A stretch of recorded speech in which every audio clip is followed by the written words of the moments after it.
해찬 씨가 진짜로 아이를 못 낳는 사람이라고 생각했어요? 의학이 이만큼 발달했는데 왜 꼭 제가 문제라고 생각하죠? 이혼하면 꼭 병원부터 가보세요. 괜히 남의 아이 키우면서 속지 말고요. 당신은 지금 남의 아이 아빠 노릇하려고 애쓰고 있는 거예요. 그녀가 그렇게까지 말할 줄은 몰랐다. 나를 무너뜨린 건 외도가 아니라 그토록 조용하고 냉정하게 진실을 들이밀던 아내의 눈빛이었다. 나는 그날 처음으로 내가 모든 것을 착각하고 있었다는 걸 깨달았다. 그리고 동시에 그녀가 이미 나보다 몇 수 앞서 있었다는 것도. 나는 그저 충격에서 벗어나고 싶었다. 그러나 늦어도 한참 늦었다. 그녀는 이미 내가 짐작조차 못한 수를 두고 있었고 그 복수의 끝에서 웃고 있었다. 출장을 마치고 돌아오던 그날 밤, 나는 내가 속고 있었단 걸 알게 되었다. 아니, 나만이 아니었다. 어쩌면 그와 그녀, 우리 셋 모두가 누군가의 손 안에서 놀아나고 있었는지도 모른다.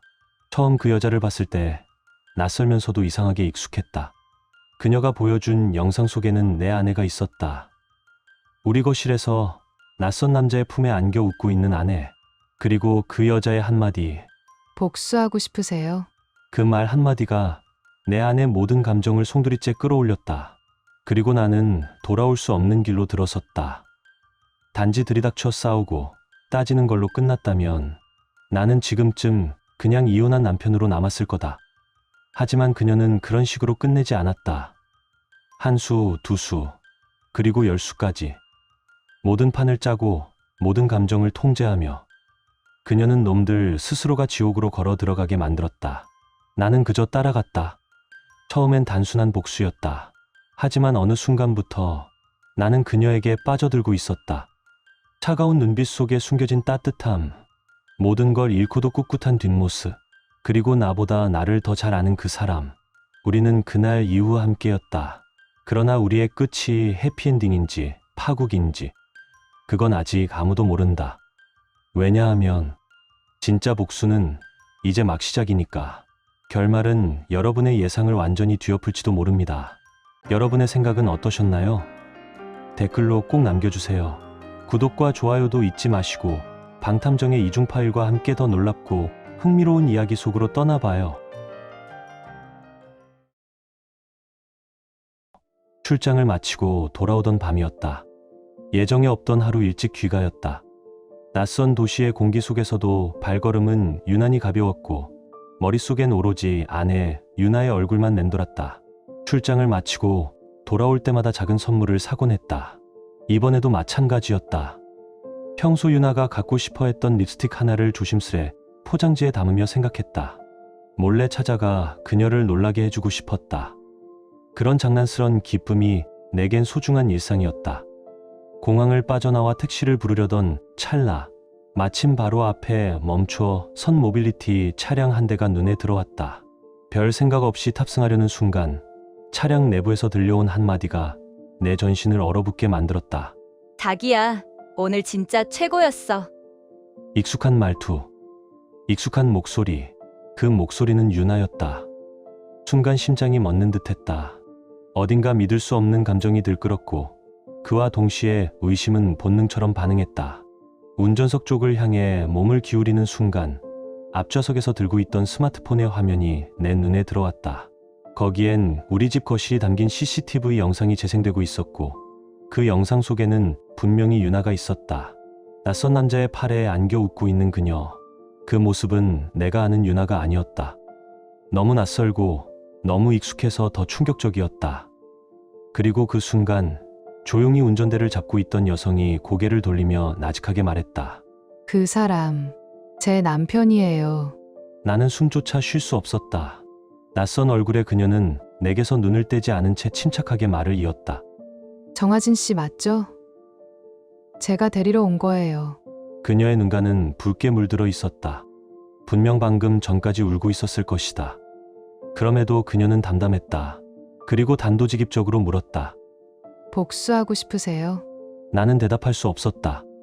무너진 신뢰의 잔해 속에서 감정을 정리할 여유조차 없었다. 그러자 그녀가 다시 말을 이었다. 당장 들이닥쳐서 싸울 수도 있고 그 남자 주먹으로 한 방 날려도 돼요. 어떻게 하실래요? 내가 아무런 반응도 못한 채 멍하니 바라보자 그녀는 더 이상 말을 덧붙이지 않고 시동을 걸었다. 차는 조용히 도로를 빠져나갔고 나는 결국 그 흐름에 몸을 맡긴 채 그대로 따라가고 있었다. 얼마 후 우리는 강남의 한 고급 호텔 앞에 도착했다. 상황은 점점 비현실적으로 느껴졌고 나는 스스로가 이 장면에서 주인공이 맞는지조차 의심스러웠다. 그녀는 차에서 내려 내게 조용히 말했다. 그 여자가 당신의 아내를 훔쳐갔어요. 그렇다면 당신은 그 여자의 남편을 훔칠 수 있겠어요? 나는 아무 말도 하지 못했다. 말보다 감정이 먼저 올라왔고 그것은 분노인지 모멸감인지 아니면 눈앞에 이 여인한지우라는 사람의 냉정함에 매료되어 버린 것인지 나 자신조차 알 수 없었다. 나는 마치 무의식처럼 그녀를 따라 호텔 로비로 걸어갔다. 그녀는 다시 한번 이름을 물었다. 정하진 씨, 맞죠? 저는 한지우예요. 강도훈의 아내. 그리고 지금부터 당신의 연인이에요. 그 순간 가슴 깊은 곳에서 쿵 하는 소리가 울렸다. 하지만 그보다 더 날카로웠던 건 그녀의 말이 아닌 눈빛이었다. 차가운 여유 속에 숨어있는 도끼, 그리고 감정을 전혀 드러내지 않는 그 냉철함. 나는 간신히 정신을 다잡고 입을 열었다. 한지우 씨, 지금 제가 분노로 가득하다고 해도 그게 당신을 함부로 대해도 된다는 이유는 되지 않아요. 그녀는 잠시 놀란 듯 했지만 곧 입꼬리를 올리며 명함 하나를 내밀었다. 생각이 바뀌면 언제든 연락 주세요. 나는 그 명함을 받아들고 말없이 호텔을 빠져나왔다. 그녀의 낮고 긴 웃음소리가 뒤에서 들려왔지만 뒤돌아보지 않았다. 점점 빨라지는 걸음과 함께 나는 밤거리를 아무 목적 없이 걷기 시작했다. 도대체 무슨 일이 벌어진 걸까? 이게 현실일까? 악몽일까? 아니, 혹시 내가 뭔가를 오해하고 있는 건 아닐까? 그러나 내 두 눈이 본 영상과 유나의 목소리는 일심할 여지가 없었다. 그렇게 정신없이 걷다 보니 어느새 집 앞에 도착해 있었다. 불이 꺼진 집. 유나는 아직 돌아오지 않은 모양이었다. 나는 스스로에게 헛웃음을 지으며 침실로 향하는 대신 거실 소파에 몸을 던졌다. 그제야 진짜 깨달았다. 내 인생에 균열이 생겼다는 걸. 그리고 그 균열은 결코 작지 않다는 걸. 다음날 아침 현관문 열리는 소리에 눈이 번쩍 떠졌다. 몸을 일으키자 유나가 들어오는 모습이 보였다. 아무렇지 않게 집 안으로 들어선 그녀는 나를 보고 살짝 놀란 듯 눈을 동그랗게 떴다. 하지만 그 놀라움은 오래가지 않았다. 곧 익숙한 표정을 되찾은 그녀는 언제나처럼 환하게 웃으며 다가왔다. 오빠, 언제 왔어? 출장 빨리 끝났나 보네. 알았으면 어젯밤 친정엔 안 갔을 텐데. 그 말, 그 표정, 아무런 거리낌 없이 내게 안기려는 그녀의 태도에 순간 어안이 벙벙해졌다. 나는 움직이지 않았다. 그녀의 품을 받아들였지만 내 마음은 이미 얼음장처럼 차가워져 있었다. 그녀의 포근한 체온조차 이제는 역겹게 느껴질 만큼 내 머릿속엔 전날 밤 한지우가 보여준 영상이 아직 생생하게 남아있었다. 오빠, 나 이번에도 깜짝 선물 기대했는데 또 나랑 엄마 화장품 사왔지. 유나는 들뜬 얼굴로 거실을 두리번거리며 선물을 찾았다. 그 모습이 예전엔 귀엽기까지 했는데 지금은 모든 행동이 연기처럼 보였다.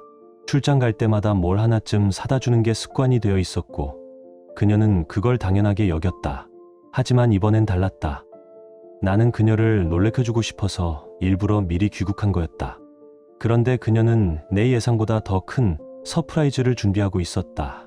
그 서프라이즈는 립스틱도 향수도 아닌 거실 소파에서 낯선 남자의 품에 안겨 웃고 있는 그녀의 모습이 담긴 영상이었다.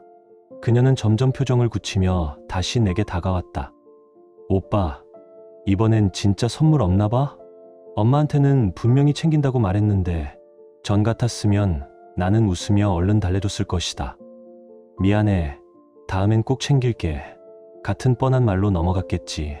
하지만 지금은 아니었다. 달래고 싶은 마음조차 들지 않았다. 급하게 돌아오느라 못 샀어. 회사에 들렀다. 나가봐야 해. 나중에 같이 보러 가자. 나는 최대한 자연스럽게 말하려 했었지만 스스로도 느껴졌다. 목소리 끝에 맺힌 싸늘함과 의도적인 무심함. 그녀는 알아차리지 못했을까? 아니면 모른 척한 걸까? 그 순간 내 안에 다시 한지우의 모습이 떠올랐다. 냉정하지만 단호했던 그녀의 눈빛. 그리고 그 한마디. 그런 사람들 그냥 넘어가면 안 돼요. 나는 고개를 끄덕였다. 맞다. 그냥 넘어가면 안 되는 일이었다. 유나는 계속 투덜댔다. 사실 선물은 그렇게 중요한 게 아니라서 그냥 오빠가 아직 나한테 관심 있는지 보고 싶었어. 요즘 오빠 일하느라 너무 힘들어 보여서 걱정됐거든. 그 말은 분명 따뜻한 말이었다. 그녀의 눈빛도 어딘가 연약해 보였다. 하지만 이상하게도 나는 그 말 안에서 진심을 찾을 수 없었다. 그녀의 눈 밑에 감춰진 표정이 어젯밤 영상 속 그녀의 웃음과 겹쳐졌다. 그래도 우리 아기 갖고 싶다고 했잖아. 더 열심히 살아야 하지 않겠어? 그녀는 조용히 내 손을 잡았다. 하지만 나는 속으로 차디찬 공기로 몸을 감싸며 마치 연기를 하듯 웃었다. 그래. 당신만 좋다면 난 뭐든 할 수 있어. 그런데 오늘 회사에 급한 일이 있어서 먼저 나가볼게. 억지 웃음을 지으며 그녀의 이마에 입을 맞췄다. 내 안에서 올라오는 혐오감을 삼키며 나는 이 연극을 계속하기로 결심했다. 집을 나서자마자 나는 곧장 지우에게 전화를 걸었다. 그녀는 기다렸다는 듯 조용한 목소리로 말했다. 지금 바로 집안 곳곳에 카메라를 설치하세요. 사각지대 없이. 방심하면 안 돼요. 나는 주저하지 않았다. 가장 가까운 전자기기 매장으로 향했고 최신 CCTV 장비를 구입했다. 문제는 설치였다. 유나가 집에 있으면 절대 몰래 설치할 수 없었다. 그때 지우에게서 다시 전화가 걸려왔다. 지금 그녀 집에 없어요. 나는 반사적으로 물었다. 어떻게 알았어요? 지우는 대답하지 않았다. 그저 짧은 웃음소리만 들렸다. 차마 설명할 수 없는 감정이 그 웃음에 담겨 있었다. 나는 집으로 돌아가 거실, 복도, 안방, 심지어 현관 앞 신발장까지 빈틈없이 장비를 설치했다. 모든 기기를 휴대폰과 연결한 후 테스트를 마쳤다. 그 순간 지우에게서 다시 연락이 왔다. 오늘 너희 회사 중요한 프로젝트 있다고 들었어요. 그녀에겐 밤샘 회의라고 말하세요. 나는 무언의 동의를 보내며 고개를 끄덕였다. 이제 모든 건 그녀가 짜놓은 판이었다. 회사에 도착하자마자 강도훈이 다가와 야근 지시를 내렸다. 평소 같았으면 짜증이 났을 상황이었지만 오늘만큼은 그의 말마저 꼭 들어맞는 퍼즐 같았다. 나는 그 자리에서 유나에게 전화를 걸었다. 오늘 회사에서 밤새야 할 것 같아. 미안. 전화기 너머에 그녀는 아쉬워하는 척했지만 목소리는 어딘가 들떠 있었다. 그리고 그 순간 나는 확신했다. 이제 내 복수가 시작될 시간이었다. 잠시 후 강도훈은 차에 올라 사무실을 떠났다. 운전석 창 너머로 사라져가는 그의 뒷모습을 바라보며 나는 직감했다. 그가 향하는 곳엔 반드시 누군가가 기다리고 있을 것이라는 것을. 그리고 그 누군가는 내 아내일 가능성이 높았다. 그런데 그 순간 비서가 조심스럽게 내 자리로 다가왔다. 정혜찬 대리님, 회장실로 잠깐 와주시겠어요? 무슨 일인가 싶어 고개를 갸웃거리며 회장실 문을 열었다. 그곳에는 예기치 않은 얼굴이 기다리고 있었다. 한지우. 그녀는 와인 한 잔을 손에 들고 창밖을 향해 앉아 있었다. 햇살이 유리창을 스치며 그녀의 옆선을 비추고 있었고 그녀의 눈빛은 어딘가 유혹적이면서도 위태로웠다. 어디로 갈 것 같아요? 당신 집, 아니면 내 집. 그녀가 시선을 돌려 나를 바라보며 말했다. 그 말엔 농담처럼 들리는 무언가가 섞여 있었지만 나는 그 속에 진심과 분노, 그리고 도발을 동시에 느낄 수 있었다. 나는 피식 웃었다. 지금 당장이라도 그 현장을 덮쳐야 하는 거 아닙니까? 그러자 그녀는 가볍게 고개를 저으며 손가락을 흔들었다. 단순히 들이닥쳐서 싸우고 이혼하는 게 목적이었다면 난 애초에 당신을 이 방으로 부르지도 않았어요. 내 목표는 강도훈을 끝장내는 거예요. 그 말은 짧았지만 그 안엔 깊은 결심이 실려 있었다. 나는 미간을 찌푸렸다. 계획이 뭡니까? 지우는 잠시 미소를 머금은 채 말을 아꼈다. 그런 뒤 마치 오래 준비해온 연극의 대사를 읊듯 천천히 입을 열었다. 사실 나랑 강도훈은 맞선으로 결혼했어요. 택도 좋고 배경도 나쁘지 않았고 겉보기에 완벽한 조건이었죠. 문제는 결혼 후 3년이 지나도 아이가 생기지 않았다는 거예요. 그녀는 와인 잔을 돌리며 말을 이었다. 나는 겉으로는 아직 준비가 안 됐다며 웃어넘겼어요. 하지만 실제로는 그가 불임이었어요. 정확한 진단까지 받았고 의사소견서도 있어요. 그런데도 그걸 그에게 말하지 않았어요. 그의 자존심을 지켜주고 싶었거든요. 잠시 침묵이 흘렀다. 그녀의 눈가엔 쓸쓸한 미소가 떠올랐다. 내가 바보였던 거죠. 나는 조용히 그녀를 바라보았다. 그녀는 내 눈을 피하지 않은 채 말을 이어갔다. 그는 자신의 문제를 외면한 채 오히려 나를 탓했어요. 왜 아이를 안 가지려 하냐고, 왜 요즘 피곤한 척 하냐고. 그리고 결국 너희 집으로 눈을 돌렸어요. 그 말에 내 속이 뒤집혔다. 지우의 말은 나를 찌른 것이 아니라 내가 참고 눌러왔던 분노에 불을 붙이는 불쏘시개였다. 당신 아내와 몰래 그렇게 엮이기 시작한 거예요. 그녀의 눈빛이 날카로워졌다. 한쪽 눈엔 분노, 다른 쪽엔 슬픔이 얼룩져 있었다. 나는 그 눈빛을 피하지 못한 채 입을 열었다. 내 아내랑 강도훈, 언제부터였죠? 지우는 의외로 담담했다. 1년 전. 그때 회사에서 대형 프로젝트 마무리 기념 워크숍 있었잖아요. 직원들, 가족들 다 같이 갔던 그 워크숍. 나는 그 말을 듣자마자 머리가 울렸다. 기억이 뚜렷했다. 그날 나는 술에 취해 정신을 잃었고 강도훈이 우리 부부를 집까지 데려다 줬다. 하지만 그게 덫의 시작이었을 줄은 상상조차 하지 못했다. 그날 밤 당신이 자고 있는 사이에 그 두 사람은 서로에게 손을 뻗었어요. 나는 믿기지 않았다. 고개를 흔들며 반박하듯 말했다. 그걸 어떻게 알아요? 지우는 말없이 가방에서 휴대폰을 꺼냈다. 그리고 화면을 내게 건넸다. 자동차 블랙박스 영상이에요. 강도훈이 차를 수리 맡겼다가 정비사가 우연히 발견해서 나한테 넘겼죠. 그녀가 재생한 영상 속에는 충격적인 장면이 담겨 있었다. 내 아내가 내 옆에서 늘 순진하게 웃던 유나가 술에 취한 나를 뒤로 한 채 강도훈의 조수석에 앉아 달콤한 눈빛을 보내고 있었다. 그 웃음은 익숙했지만 그 상황에선 너무 낯설고 혐오스러웠다. 그녀가 그런 표정을 짓는 이유가 다른 남자 때문이라는 게 분명해지는 순간 가슴 깊은 곳에서 무언가 끓어오르기 시작했다. 두 눈이 벌개지도록 분노가 치솟았다. 이게 진실이라면 나는 지난 1년을 철저하게 기만당한 거였다. 지우는 내 얼굴을 조용히 바라보다 천천히 말을 덧붙였다. 이건 시작일 뿐이에요. 지금부터는 그들을 지옥으로 끌고 들어가는 건 우리 둘이 함께 해야 할 일이죠. 언제 그 영상을 봤죠? 2주 전이에요. 그녀는 담담히 말했다. 그때부터 준비한 거예요. 당신을 끌어들이기 위해. 나는 말없이 그녀의 와인잔을 낚아채 거침없이 단숨에 들이켰다. 그러나 곧 어지러움이 몰려왔다.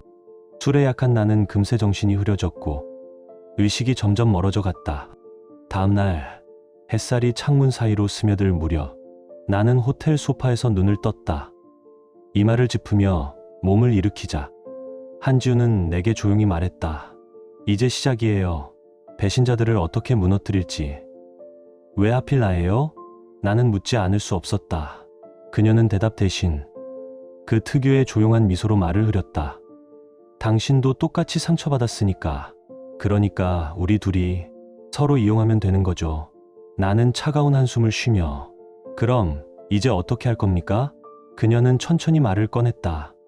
서윤아, 지금 임신 중이래요. 나는 멍해졌다. 뭐라고요? 네. 아이?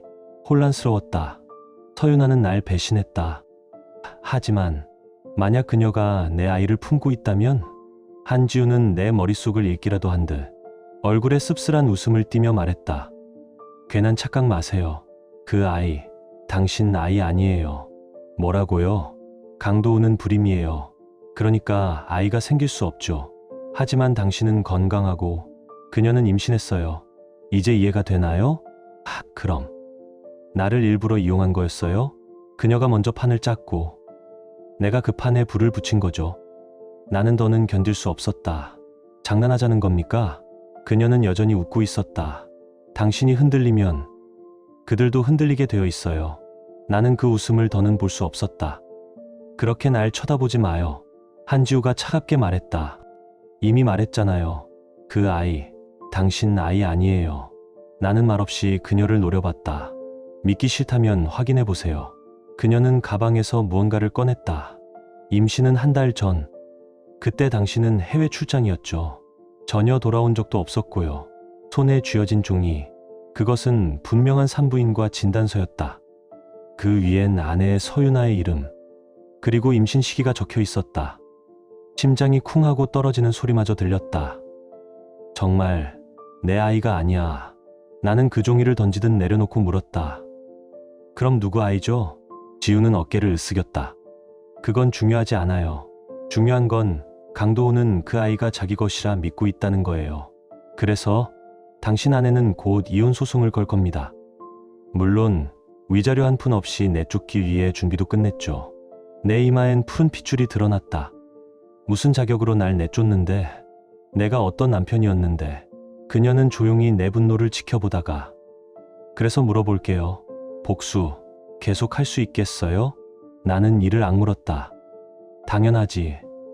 그런데 당신은 왜 굳이 나를 선택한 거죠? 병원은 못 믿겠어요. 그리고 나중에라도 아이가 누군지 헷갈리게 하고 싶진 않아요. 하지만 아버지로 인정받길 바라지도 않아요. 나는 이해할 수 없었다. 이해할 수가 없군요. 그저 증명하고 싶다면 병원에 가면 되잖아요. 돈 많은 사람들이 다 합리적이라 생각해요? 그녀는 미소 지으며 말했다. 나는 한숨을 내쉬며 중얼였다. 좋아요. 당신 계획 나도 돕겠어요. 그러니까 말해줘요. 그 아이의 진짜 아버지는 누구예요? 지우는 말없이 내게 또 다른 파일을 내밀었다. 거기엔 한 남자의 사진과 상세한 정보가 있었다. 이건 선재? 사진 속 남자는 내가 잘 아는 인물이었다. 서윤아의 대학 시절 남자친구. 한때 양아치로 이름났던 문제아였다. 지우는 사진을 보며 조용히 말했다. 솔직히 말해서 얼굴만 보면 당신보단 낫긴 하네요. 그녀의 말에 나는 눈을 감았다. 돈은 강도훈보다 못하고 얼굴은 선재보다 못하다. 내가 이 꼴을 당해도 싸다는 거군요. 왜 그 얘기를 강도훈에게 안 했어요? 나는 물었다. 왜냐고요? 그녀도 한번 뼈저리게 당해봐야죠. 서윤아는 눈을 가늘게 뜨고 입가엔 흐뭇한 미소를 띄웠다. 하지만 나는 그녀의 방황하는 눈동자에서 욕심과 야망을 읽을 수 있었다. 자기야. 그녀는 선재의 말을 자르듯 부드럽게 말했다. 당분간은 당신이 참아줘야 해. 강도훈은 내가 아이를 가졌다는 걸 모르니까. 이 아이는 당연히 강씨 가문의 유일한 핏줄이야. 그러니까 나는 꼭 강도훈과 결혼해야 해. 우리 아이가 그 집안의 모든 유산을 물려받을 수 있도록. 선재는 짧은 정적 끝에 물었다. 그래도 난 그 아이의 아버지야. 나한텐 뭐 없나? 서윤아는 가방에서 카드를 꺼내 건넸다. 나는 모니터 너머로 그 카드를 보고 그 자리에서 피가 거꾸로 솟는 기분이었다. 내 월급 통장이었다. 이건 그 찌질이한테서 뜯은 돈이야. 많지는 않지만 당분간 쓰기엔 괜찮을 거야. 지금은 강도훈 눈치도 봐야 하니까. 하지만 걱정 마. 결혼만 잘하면 당신한테 5억 더 줄게. 선재는 숫자에 홀린 듯 웃으며 고개를 끄덕였다. 나는 속이 뒤틀리는 걸 참으며 이 모든 영상을 전부 클라우드로 백업하고 지우에게 전송했다. 지우는 영상을 다 본 후 웃음이 섞인 목소리로 전화해왔다. 호텔 708호. 우리가 처음 만났던 그 방에서 보자. 나는 더 이상 머뭇거리지 않았다. 한지우와의 약속을 지킬 시간이었다.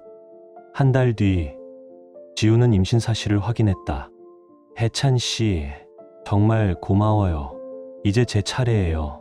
그녀의 눈빛에서 무언가를 예고하는 날카로운 결심이 느껴졌다. 그리고 내 삶은 다시 한번 걷잡을 수 없는 소용돌이 속으로 빠져들었다. 서윤아는 강도훈과의 결혼을 서두르며 내게 이혼 최후 통첩을 보냈다. 지우는 말했다. 지금이야. 법원에 제출해요. 나는 그동안 모은 모든 영상과 녹음을 변호사를 통해 법원에 제출했다. 며칠 뒤 가처분 명령과 함께 판결이 나왔다. 서윤아는 혼인 파탄의 주 원인으로 지목되었고 위자료 없이 이혼, 그리고 지금까지 내가 그녀 집안에 쓴 모든 비용 전부 배상하라는 판결이었다.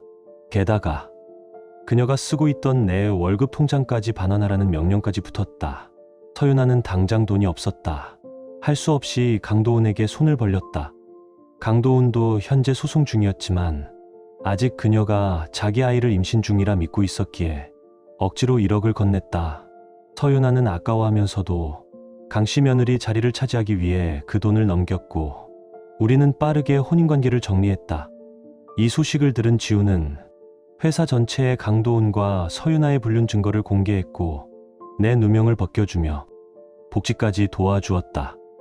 며칠 후 나는 다시 회사로 돌아갔고 지우에게 호출받아 그녀의 사무실로 들어갔다.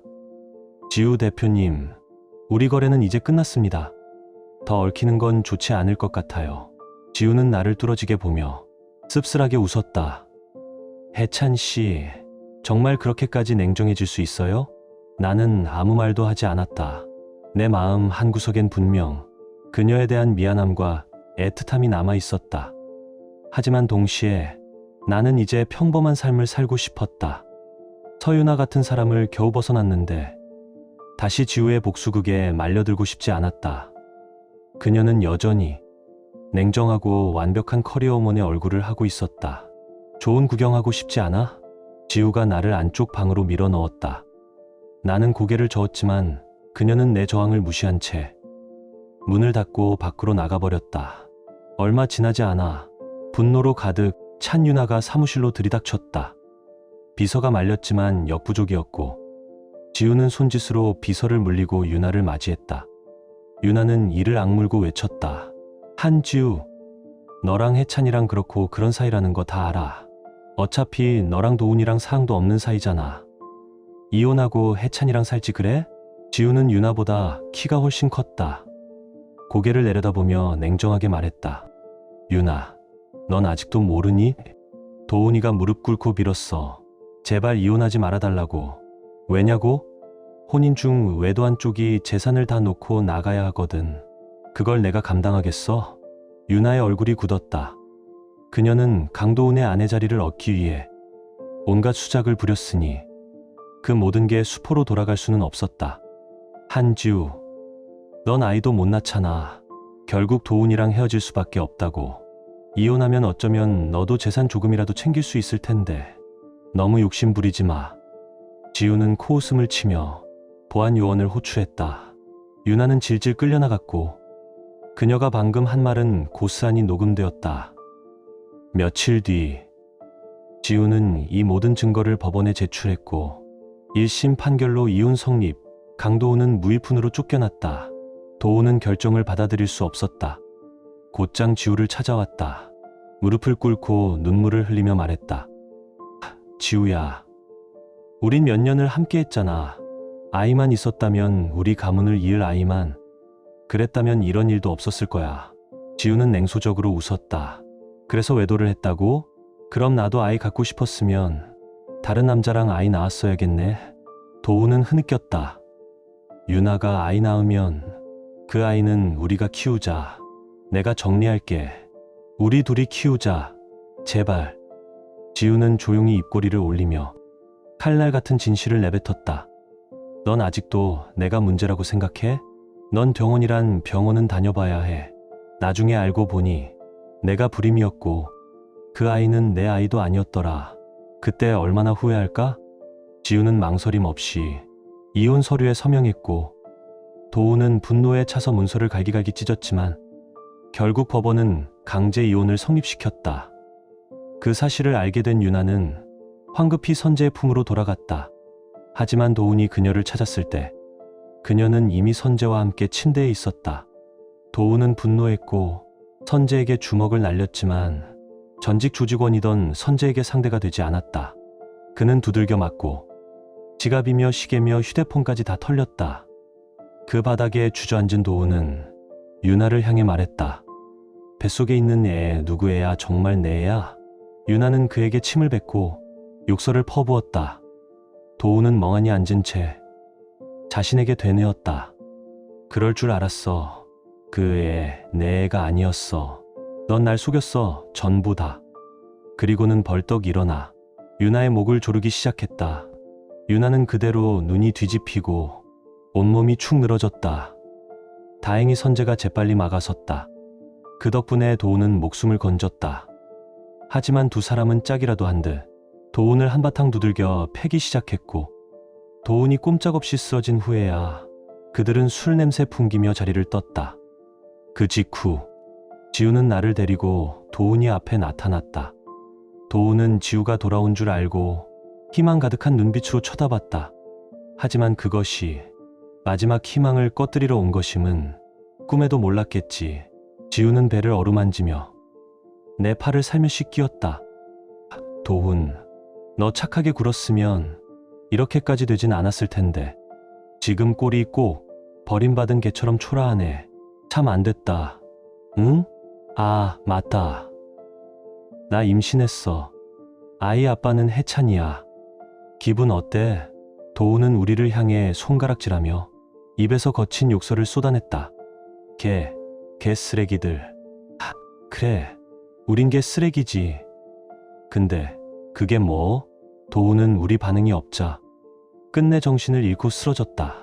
나는 약간 걱정됐지만 지우는 태연히 경찰에 신고했다. 경찰이 오자 도훈을 병원으로 이송했고 지우는 경찰에게 유나와 선재가 도훈을 폭행하고 소지품을 강탈한 명확한 영상 증거를 제출했다. 경찰은 물었다. 왜 말리지 않았나요? 지우는 임신 중이라 겁이 났어요. 라고 대답했다.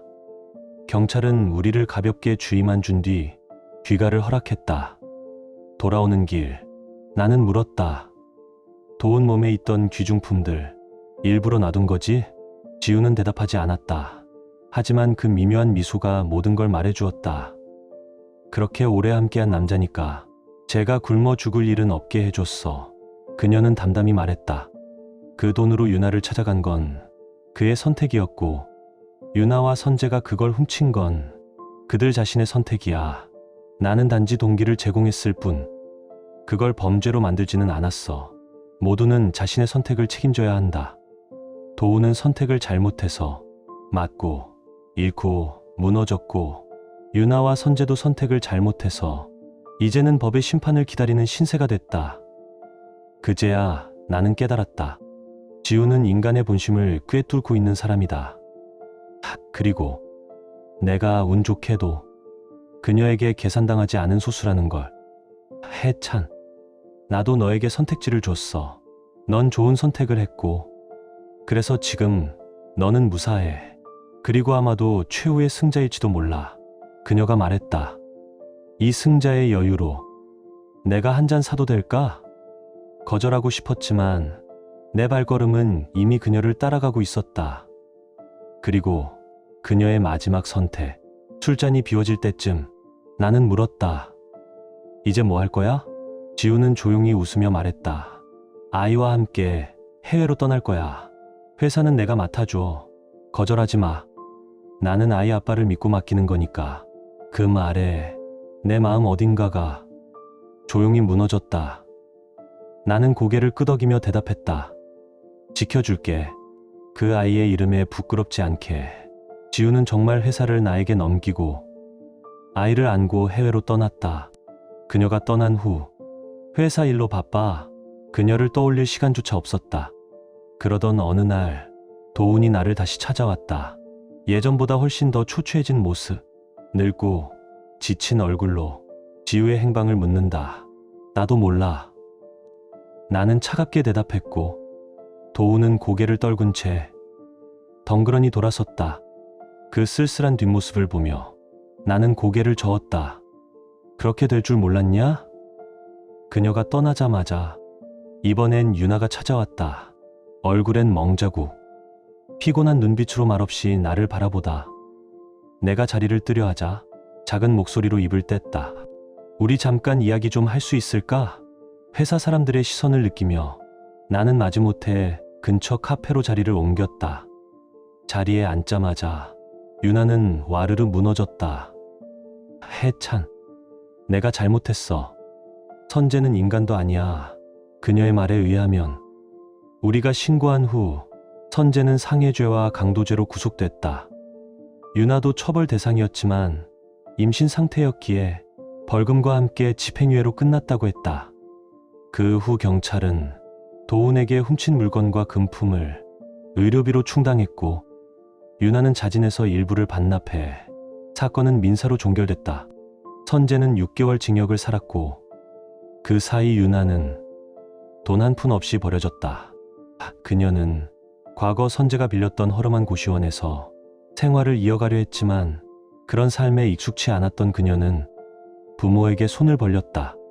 하지만 얼마 안 가 돈은 바닥났고 선재가 출소하면서 모든 악몽은 다시 시작됐다. 그 인간은 날 저주했어.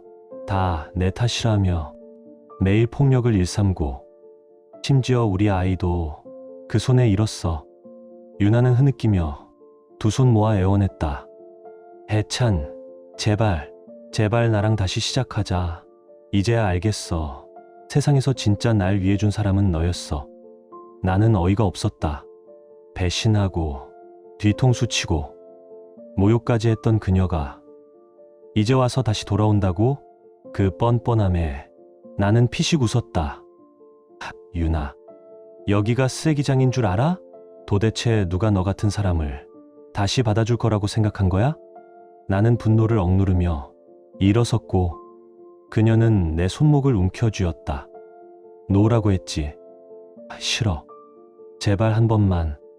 그러더니 모든 사람들 앞에서 퍽 무릎을 꿇었다. 해찬, 오늘 당신이 날 용서하지 않으면 난 여기서 절대로 일어나지 않을 거야. 유나는 울면서 사람들이 몰려드는 그 자리에서 무릎을 꿇었다. 난 알아. 사랑이 깊었기에 그만큼 미움도 깊은 거야. 당신이 아직 날 사랑하니까 용서하지 못하는 거잖아. 해찬, 나 맹세할게. 앞으로는 절대 철없는 짓 안 할게. 사람들은 수군거리며 오히려 유나 편을 들기도 했다. 그 광경이 너무 역겨워. 나는 경찰을 부르려 했다. 바로 그때 선재가 어딘가에서 나타났다. 이 싸가지 없는 계집애가. 퍽, 유나의 뺨에 화끈한 소리가 울렸다. 머리채를 휘어잡고 억지로 일으켜 세운다. 그리고는 나를 노려보며 말했다. 형해찬, 이 여자는 내 와이프야. 내 여자를 넘보지 마. 하지만 그렇게 불쌍하면 돈이라도 좀 줘보던가? 말 같지도 않은 요구에 유나의 얼굴이 순식간에 굳었다. 두 사람은 그 자리에서 서로 멱살을 잡고 싸우기 시작했다. 구경하던 사람들도 그제서야 유나가 어떤 사람인지 알아챘고 더는 동정하지 않았다. 하나둘 자리를 떠나갔다. 나는 피곤해진 나머지 그 자리를 벗어나려 고개를 돌렸는데 그 순간 내가 1년을 기다린 사람이 내 앞에 나타났다. 아이를 안고 눈부신 미소를 지은 채 오랜만이에요. 우리 아이 아빠. 지우였다. 진짜 지우였다. 나는 차마 그녀에게 다가갈 수 없었다. 혹시 꿈일까? 만져도 사라질까 두려웠다. 그런 내 모습을 본 지우는 더 환하게 웃었다. 우리 아들, 아빠 보니까 기분 좋은가 봐요. 손도 흔드네요. 나는 멍하니 그 품속의 아이를 바라봤다. 작고 여린 아이, 나를 꼭 닮은 눈을 가졌다. 그러나 그보다 지우를 쏙 빼닮은 미소. 지우, 그동안 정말 고생 많았어요. 앞으론 내가 당신과 아들을 지킬게요. 이제 나랑 같이 살아줘요. 그녀의 눈가에 눈물이 맺혔다. 하지만 그 얼굴엔 미소가 피어났다. 행씨, 이거 프로포즈인가요? 그렇다면 적어도 반지 하나는 있어야죠? 그녀의 농담에 나는 웃으며 가슴 주머니에서 작은 상자를 꺼냈다. 반지. 그녀를 잊지 못해 우연히 보석 가게에서 마음에 담아두었던 다이아 반지. 지우. 이렇게 긴 시간을 돌아서 나는 깨달았어. 너는 이미 내 마음 깊숙이 자리 잡은 사람이야. 나랑 결혼해줘. 우리 아들과 함께 평생 행복하게 살자. 지우는 눈물을 머금고 고개를 끄덕였다. 그래요. 나도 원했어요. 나는 떨리는 손으로 그녀의 손가락에 반지를 끼워 주었고 그녀와 아이를 꼭, 아주 꼭 안아주었다. 지우, 고마워요. 날 믿어줘서. 지우는 미소 지었다. 해찬, 사실 나도 예전부터 당신을 사랑했어요. 단지 말할 용기가 없었을 뿐 당신이 날 부담스러워할까봐 나는 그녀를 꼭 안으며 말했다. 이제 우리 정말로 함께할 수 있어. 앞으로 우리 절대 헤어지지 말자. 지우는 미소 지으며 고개를 끄덕였다. 그리고는 고개를 돌려 저쪽을 가리켰다. 해찬, 저기 좀 봐요.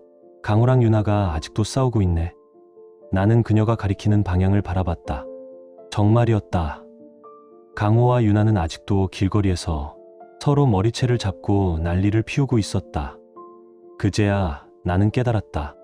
처음부터 유나가 날 찾아왔던 건 지우의 계획이었구나. 모든 게 그녀가 짠 한 편의 연극.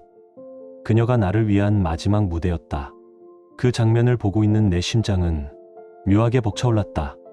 그리고 그들이 받는 고통이 당연한 대가처럼 느껴졌다. 나는 더 이상 그들을 신경 쓰고 싶지 않았다. 이제는 내 사랑하는 사람, 우리 아이와 함께 평범하게 살고 싶었다. 지우야, 우리 가자. 나는 그녀의 손을 잡고 아이를 안은 채 시끄러운 그곳을 조용히 떠났다. 에필로그 진짜 사랑. 그 후 우리는 평화롭고 행복한 삶을 살았다. 지우는 회사 경영에 집중하며 더욱 빛나는 여성이 되었고, 나는 전업 아빠로서 아이와 함께 시간을 보내며 소소한 일상 속의 행복을 느꼈다. 우리의 아들은 총명하고 귀여운 아이로 자랐고, 그 모습은 우리의 사랑을 그대로 닮았다. 회사도 번창했고, 우리는 서로를 아끼고 존중하며 진짜 가족이 되었다. 한때 나를 괴롭혔던 강호와 유나는 어느 순간부터 아예 내 삶에서 사라졌다. 그들의 욕심과 배신은 스스로 선택한 길이었고, 그 끝은 비참할 수밖에 없었다. 하지만 나는 더 이상 그들을 원망하지 않았다. 이제 나에게 중요한 건 지우, 아들, 그리고 우리의 미래였다. 그리고 사랑은 계속된다. 우리는 매일매일을 감사함으로 살았다. 지우는 나에게 사랑이 무엇인지를 알려줬고, 행복이 무엇인지를 몸소 보여준 사람이다. 그녀가 있었기에 나는 더 나은 사람이 되었고, 더 좋은 아빠, 더 좋은 남편이 될 수 있었다. 그래서 나는 맹세했다. 내 전부를 걸고 그녀를 지킬 거라고. 그리고 우리 아들은 이 사랑 속에서 든든하게 자라 세상에 빛이 되는 사람이 될 것이다. 이것이 바로 우리의 이야기다.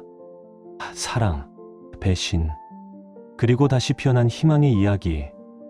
마지막 문장, 사랑이 있다면 그 어떤 시련도 이겨낼 수 있어.